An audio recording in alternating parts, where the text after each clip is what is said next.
नमस्कार।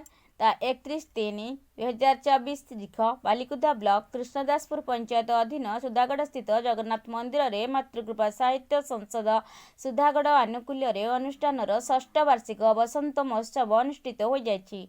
नव काकलीर संपादक तथा विशिष्ट साहित्यिक डॉक्टर सुरेंद्रनाथ त्रिपाठी पौरोहित्य अनुष्ठित प्रथम अधिवेशन में पंडित धर्मानंद पति, कृष्णचंद्र नंद एवं झारखंड विशिष्ट साहित्य साधक सत्यप्रकाश कर प्रमुख अतिथि भाव योगदान करथिले। प्रवीण सुबुद्धि, मनस्विनी नायक एवं संजय कुमार साहू संयोजन 50 रु ऊर्ध्व कवि सेमानक स्वरचित कविता पाठ करथिले।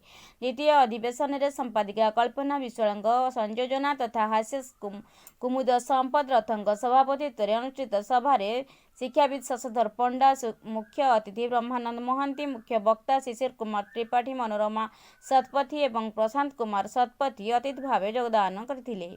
सह संपादक प्रताप रश्मि नायक उत्सव आयोजन और आभिमुख्य संपर्क में सूचना प्रदान करथिले।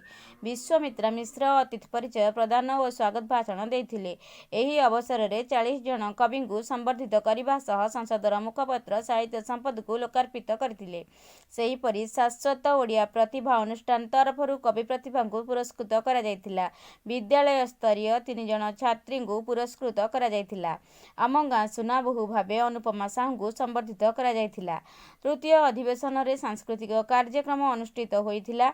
शिक्षाविद प्रताप चंद्र राउत पौरोहित्य संघमित्रा कानून गो समाजसेवी मनोज राम, डॉक्टर राष्ट्ररंजन दास बेहरा अतिथि भाव योगदान करथिले। प्रणय साई उद्घोषक थिबा बेले मंच परिचालना करथिले कृष्णा दत्त एवं धन्यवाद अर्पण करथिले कैलाश स्फूर्ति।